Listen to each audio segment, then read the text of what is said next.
ସମସ୍ତଙ୍କୁ ମୋ ସ୍ୱାଗତ। ମହିଳା ଶିଶୁ ବିକାଶର ବିଭାଗର ଯେଉଁ ଅଛି ଆମର ସୁଭଦ୍ରା ଯୋଜନା ଆପଣମାନେ ଜାଣିଛନ୍ତି ସମସ୍ତଙ୍କର ହେଉଛି। ଫର୍ମ ଆମେ ଫିଲ୍ଅପ୍ କରିଛନ୍ତି 3ଟିଆ ଫର୍ମ ଆମର ଅଙ୍ଗନବାଡ଼ି ଆମକୁ ଦେଇଛନ୍ତି 3ଟିଆ ଫର୍ଦ ବାଲା। ସେଠାରେ ଆମର ପ୍ରଥମେ ଭାଗ କ ଅଛି। ଭାଗ କରେ ଆବେଦନକାରୀଙ୍କର ସବିଶେଷ ବିବରଣୀ ଅଛି। ସବିଶେଷ ବିବରଣୀ ଆପଣ ସମ୍ପୂର୍ଣ୍ଣ ନାମ, ସେଟାର ଆଧାର ଅନୁଯାୟୀ ଆପଣ ଲେଖିବେ। ଯାହା ଆଧାରରେ ଅଛି ତାକୁ ଇଂରାଜୀରେ ଯେଉଁ ଥିବ ତାକୁ ଆପଣ ଲେଖିଦେବେ।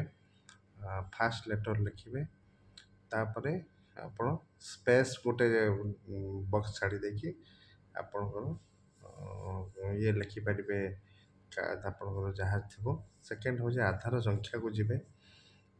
ଆଧାର ସଂଖ୍ୟାର ଆପଣ ଯାହା ଯେମିତି ଅଛି ଆପଣଙ୍କର ଯାହା ଅଛି ଏକ୍ଜାକ୍ଟଲି ସେ ଜିନିଷ ଲେଖିଦେବେ। କୌଣସି ପ୍ରକାରର ଗ୍ୟାପ୍ ଫ୍ୟାପ୍ ଛାଡ଼ିବେ ନାହିଁ। ତାପରେ ଆସିଲା ସ୍ୱାମୀ, ପିତାଙ୍କ ନାମ,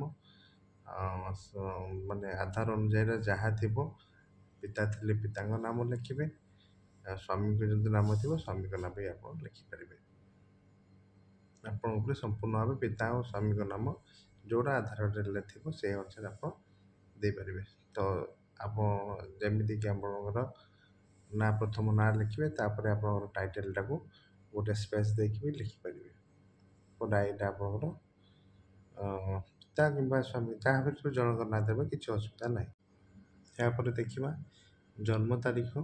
ଯେଉଁ ତାରିଖରେ ଥିବ ପ୍ରଥମ ଆଗେ ଦେଇଛି ଦେଖନ୍ତୁ ଦିନ, ମାସ, ବର୍ଷ। ଆଗେ ଦିନ ଲେଖିବେ, ମାସ ଲେଖିବେ, ବର୍ଷ ଲେଖିବେ। ଆଧାରର ଯେଉଁ ଯେମିତି ଥିବ ସେଇ ଅନୁସାରେ ଆପଣ ତାର ପକାଇ ଦେବେ। ତାପରେ ବର୍ଗ ବାର ଟିକ୍ ମାରିବେ। ସାଧାରଣ ବର୍ଗ, OBC ଏସବୁ ଆପଣଙ୍କର ଜେନେରାଲରେ ସବୁ ଯାଉଛନ୍ତି। ସାଧାରଣ ଭିତରେ ଠିକ୍ ମାରିବେ। SC କିମ୍ବା ST ଥିବେ ଯଦି ଆପଣଙ୍କର ସେଇ ଅନୁସାରେ ଯାହା ମାରିବା କଥା SC ପାଇଁ SC, ST ପାଇଁ ST ଯାହା ଆପଣ ମାରିବା କଥା ମାରିବେ। 6 ନମ୍ବର ବି ଆପଣଙ୍କର ଦେଖନ୍ତୁ ଏଇଠି ଅଛି। ଯଦି ଆପଣଙ୍କର ଦିବ୍ୟାଙ୍ଗ ହେଇଥିବେ ତାହେଲେ ଆପଣ ୟେସ୍ ମାରିବେ। ଯଦି ଦିବ୍ୟାଙ୍ଗ ନୁହେଁ ଆପଣ ନା ମାରିବେ। ଏଇଟା ଆପଣଙ୍କର ଦିବ୍ୟାଙ୍ଗ ଉପରେ ୟେସ୍ ନୋ ଉପରେ ରହିବ।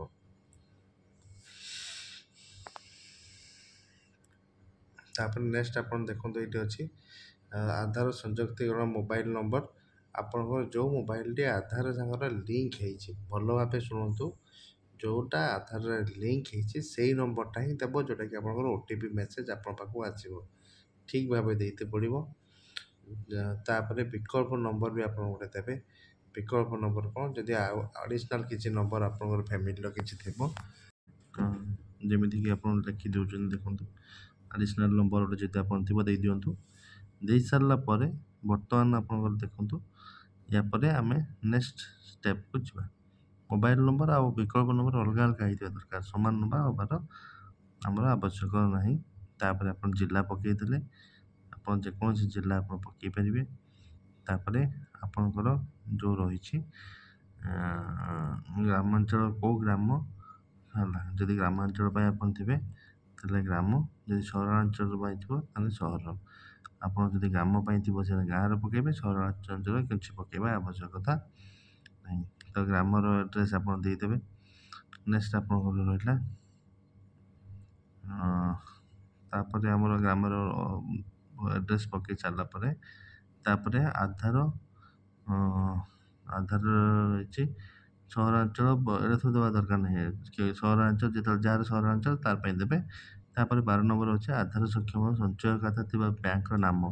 କେଉଁ ବ୍ୟାଙ୍କରେ ଆପଣଙ୍କର ଆଧାର ଯେଉଁଟା ଲିଙ୍କ ହେଇଛି ସେ ବ୍ୟାଙ୍କର ନାଁ, ଧର SBI ହଉ, କାହାର ୟୁନିୟନ ବ୍ୟାଙ୍କ ହଉ, ନ୍ୟାସନାଲାଇଜ ବ୍ୟାଙ୍କ ଯାହା ଥିବ ଆପଣ ସେଇ ଅନୁସାରେ ଗୋଟେ ପକାଇ ଦେବେ। ତ ଏଇଟା ହେଲା ପ୍ରଥମ ପେଜ୍ ଆପଣଙ୍କର ଏଇଠି ଫିଲ୍ଅପ୍ ହେଇଯିବ।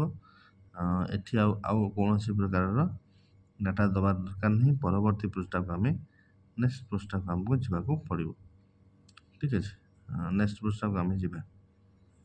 ଏସବୁ ଡାଟା ସରିଗଲା। ନେକ୍ସଟ ପୃଷ୍ଠାକୁ ଦେଖିଦେବେ, ଏବେ ଚେକ୍ କରିଦେବେ। ଆପଣଙ୍କର ଯଦି କେଉଁଠି ଭୁଲ ଥିବ ଆପଣ ଚେକ୍ କରିଦେବେ। ନେକ୍ସଟ ପୃଷ୍ଠାକୁ ଆମେ ଯିବା। ନେକ୍ସଟ ପୃଷ୍ଠାରେ ଖୋଲିବା ସୁଭଦ୍ରା ଯୋଜନାର ଲେଖା ହେଇଛି ଦେଖନ୍ତୁ ଭାଗ ନମ୍ବର କ ଘୋଷଣାନାମା। ଏଠି କେବଳ ଟିକ୍ ମରାଯିବ, କୌଣସି ପ୍ରକାର ଲେଖା ନାହିଁ। ମୁଁ ଏତେ ଜଣ ଘୋଷଣା କରୁଛି କି ପୃଷ୍ଠାରେ ଉଲ୍ଲେଖିଥିବା ମୋର ଜ୍ଞାନ ଅନୁଯାୟୀ ସତ୍ୟ ଅଟେ। ମୁଁ ଜ୍ଞାତ ଯେ ଏଥିରେ କୌଣସି ମିଥ୍ୟା ପ୍ରମାଣିତ ହେଲେ ଆବେଦନ ପ୍ରତ୍ୟାଖ୍ୟାନ କରାଯିବ, ଆଇନଗତ କଠୋର କାର୍ଯ୍ୟାନୁଷ୍ଠାନ ଗ୍ରହଣ କରାଯାଇପାରିବ। ଦୟାକରି ଉପଯୁକ୍ତ ସ୍ଥାନରେ ଟିକ୍ ମାରନ୍ତୁ। ତ ଆପଣ କେବଳ ଟିକ୍ ମାରିବେ ହେଲା। ତ ଦେଖିବା ପଢ଼ି ଦେଇଯିବା ଯେଉଁ ଆପଣଙ୍କର କ୍ରାଇଟେରିଆ ଅଛି ସେଇ କ୍ରାଇଟେରିଆରେ ଆପଣଙ୍କର ଟିକ୍ ମାରିଦେବେ। ମୁଁ ଓଡ଼ିଶାର ବାସିନ୍ଦା ଅଛି ଟିକ୍ ମାରିବେ। ଆପଣଙ୍କର ଯେଉଁଟା ଠିକ୍ ଆପଣ ସେଇ ଅନୁସାରେ ମାରିବେ ହେଲା। 1 ଜୁଲାଇ 2024 ସୁଦ୍ଧା ମୋର ବୟସ 21ରୁ ଅଧିକା 60ରୁ କମ୍। ମୁଁ କୌଣସି ରାଜ୍ୟ କିମ୍ବା କେନ୍ଦ୍ରଶାସିତ ଯୋଜନା ଅଧୀନରେ ମାସକୁ 1500 ଟଙ୍କା ଅଥବା ତଦୁର୍ଦ୍ଧ୍ୱ କିମ୍ବା ବାର୍ଷିକ 15,000 ଟଙ୍କା ଅଥବା ଉର୍ଦ୍ଧ୍ୱ ଆର୍ଥିକ ରାଶି ପାଉନାହିଁ। ଯଦି ଠିକ୍ ଥିବ 1500 ଆଉ 18,000 ଟଙ୍କା ଆପଣ ଟିକ୍ ମାରିବେ। ମୁଁ ତାପରେ ଦେଖନ୍ତୁ ଟିକ୍ ମାରି ସାରିଲା ପରେ ମୁଁ କିମ୍ବା ମୋ ପରିବାର କୌଣସି ସଦସ୍ୟ ବର୍ତ୍ତମାନ କିମ୍ବା ପୂର୍ବତନ ସଂସଦ MP କିମ୍ବା MLA ନୁହନ୍ତି ଟିକ୍ ମାରିବେ। ମୁଁ ମୋ ପରିବାରର କୌଣସି ସଦସ୍ୟ ଆୟକର ପ୍ରଦାନ କରୁନାହାନ୍ତି, ସେଟା ବି ଆପଣ ଟିକ୍ ମାରିବେ। ତାପରେ କ'ଣ ଅଛି, ମୁଁ ମୋର ପରିବାରର କୌଣସି ସଦସ୍ୟ କୌଣସି ସହରାଞ୍ଚଳ ସଂସ୍ଥା କିମ୍ବା ପଞ୍ଚାୟତ ଅନୁଷ୍ଠାନର ଜଣେ ନିର୍ବାଚିତ ପ୍ରତିନିଧି ନୁହନ୍ତି। ୱାର୍ଡ଼ ମେମ୍ବର କାଉନସିଲର ଆପଣ ହେଇପାରିବେ ଟିକ୍ ମାରିପାରିବେ। ମୁଁ କିମ୍ବା ମୋ ପରିବାରର କୌଣସି ସଦସ୍ୟ ଭାରତ ସରକାର କିମ୍ବା ରାଜ୍ୟ ସରକାରଙ୍କର କୌଣସି ଅଣ୍ଡରଟେକିଂ ଅଥବା ବୋର୍ଡ଼ରେ ଥିବା ସ୍ଥାନୀୟ ସଂସ୍ଥା ଅଥବା ବିଭାଗ କିମ୍ବା ନିୟମିତ ସଂସ୍ଥାର ଚୁକ୍ତିଭିତ୍ତିକ ନିଯୁକ୍ତି ଅଥବା ଅବସରପ୍ରାପ୍ତ ପେନ୍ସନ୍ ପାଉନାହାନ୍ତି, ଟିକ୍ ମାରିବେ। ମୁଁ କିମ୍ବା ମୋ ପରିବାରର ସଦସ୍ୟ ଭାରତ ସରକାରଙ୍କର କୌଣସି ସରକାରୀ ବିଭାଗରେ ଥିବା ଉଦ୍ୟୋଗ ଥିବା ବୋର୍ଡ଼ ଅଥବା ସଂଗଠନ ରାଜ୍ୟ ସରକାରଙ୍କ ଜଣେ ନିର୍ବାଚିତ ମନୋନୀତ ପ୍ରତିନିଧି ନୁହେଁ, ଟିକ୍ ମାରିବେ।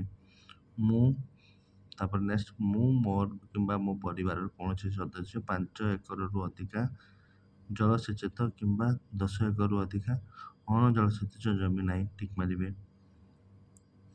ତାପରେ ମୁଁ ମୋର ପରିବାରର କୌଣସି ସଦସ୍ୟ 4 ଚକିଆ ଯାନ ନାହିଁ, ସେଟା ବି ଆପଣ ଟିକ୍ ମାରିବେ। ମୁଁ ପରିବାରର ଆୟ 2.5 ଲକ୍ଷ ଟଙ୍କା 2,50,000 ଟଙ୍କାରୁ କମ୍, ଟିକ୍ ମାରିବେ। ଏତିକି ଆପଣ ମାରି ସାରିଲା ପରେ ଆପଣଙ୍କର ଭାଗ ଖର ସରିଯିବ। ତାପରେ ଭାଗ ଶେଷରେ ଆପଣ ଖାଲି ଦେଖିଦିଅନ୍ତୁ ଭାଗ ଘରେ କ'ଣ ଲେଖା ହେଇଛି।